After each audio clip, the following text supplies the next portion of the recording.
तो जैसा कि हमको पता है, जोनाथन मेजर्स के केस के कारण एमसीयू ने जोनाथन मेजर्स को एमसीयू के आने वाले सभी प्रोजेक्ट से फायर कर दिया था और इसी कारण एमसीयू को अब कैंग के लिए रिकास्ट करना पड़ेगा, जिसमें कुछ एक्टर्स का नाम आ रहा था, जिसमें सबसे पहले जॉन बोयेगा का नाम यहाँ पर सुनने को मिलता है, जिनको हमने स्टार वॉर्स की मूवीज में भी देख रखा है। लेकिन एमसीयू के पास एक और तरीका भी अवेलेबल है, जिसमें वो चाहे तो स्टोरी को ही चेंज कर सकते हैं, यानी कि कैंग को हटाकर किसी दूसरे मेजर विलन को ला सकते हैं, जैसा कि डॉक्टर डूम। और डॉक्टर डूम के रूमर्स तो बहुत पहले से चल रहे हैं, जिसमें उनका रोल सीक्रेट वॉर्स में तो कंफर्म है और अब अवेंजर्स 5 में भी हो सकता है कि डॉक्टर डूम बड़े रोल में दिखे, क्योंकि एमसीयू फैंस का भी मानना ये है कि कैंग वैसा इंप्रेशन नहीं छोड़ पाया जैसा थैनोस ने छोड़ा था, और क्योंकि अब एमसीयू ने लोकी जैसी सीरीज बनाकर हर पॉसिबिलिटी को ओपन कर दिया है, और इसी कारण ऐसा लगता है कि एमसीयू इस सिचुएशन के लिए पहले से ही रेडी था। पर एमसीयू में आगे क्या होने वाला है हम कंफर्म तो नहीं कह सकते, लेकिन आने वाले प्रोजेक्ट्स में चीजें चेंज तो होंगी ही। तो चलते हैं अगली अपडेट की तरफ, जो कि है एको सीरीज से रिलेटेड। तो एको सीरीज का रिलीज डेट चेंज कर दिया गया है। तो जो सीरीज पहले 31 जनवरी 2024 को रिलीज होने वाली थी, वो अब 9 जनवरी को शेड्यूल कर दी गई है, जिसमें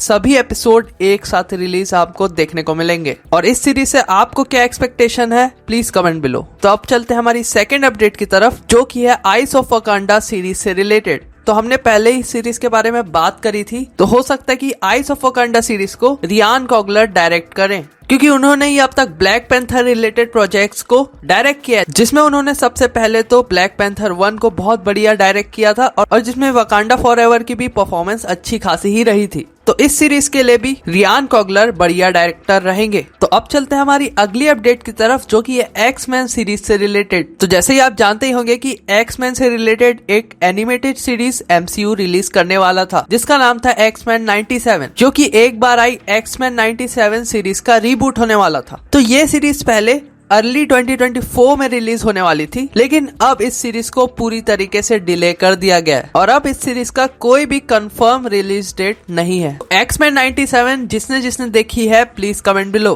तो अब चलते हैं हम डीसी की अपडेट की तरफ। तो डीसी एक्सटेंडेड यूनिवर्स का ऑफिशियली एंड हो चुका है और इस यूनिवर्स की आखिरी मूवी रही एक्वामैन 2। तो डीसी एक्सटेंडेड यूनिवर्स ने अपनी स्टार्ट तो अच्छी करी थी, लेकिन इसका एंड बिल्कुल भी अच्छा नहीं हुआ, क्योंकि इसकी रिसेंट जितनी भी मूवीज रही थी, जैसे कि फ्लैश और ब्लू बीटल, वो पूरी तरीके से फ्लॉप रही और एक्वामैन 2 से भी किसी को कोई खास उम्मीद नहीं है। और क्योंकि अब डीसीयू के सीईओ जेम्स गन बन चुके हैं, तो वो डीसीयू को पूरी तरीके से रिबूट कर रहे हैं, जिसमें उन्होंने डीसी यूनिवर्स में बहुत सारे चेंजेस करे हैं। और जेम्स गन के डीसी यूनिवर्स की पहली मूवी रहेगी सुपरमैन लेगेसी। तो अब बात कर लेते हैं थोड़ी सी बॉलीवुड अपडेट्स के बारे में। तो डंकी और सलार का क्लैश हो चुका है, जिसमें डंकी की फर्स्ट डे कलेक्शन इंडिया में 30 करोड़ बताई जा रही है और वहीं सलार की इंडिया में फर्स्ट डे कलेक्शन 95 करोड़ हो गई है, जो कि 2023 की अब तक की बिगेस्ट ओपनिंग है। और अभी तो वीकेंड्स आने भी बाकी है, तो हो सकता है कि ये मूवीज वीकेंड्स में और भी ज्यादा जम करे। तो इतने ही अपडेट्स थे इस वीडियो में, और अगर आपको हमारी और भी वीडियोस एंजॉय करनी है, जैसे कि top 10 upcoming villains in MCU, Odin versus Zeus, what if Avengers were dead, तो इन सभी कमाल की वीडियोस को आप एंजॉय कर सकते हैं, जिनके लिंक मैंने आपको डिस्क्रिप्शन में दे दिए हैं। तो अब तक चैनल को सब्सक्राइब नहीं किया तो सब्सक्राइब कर दो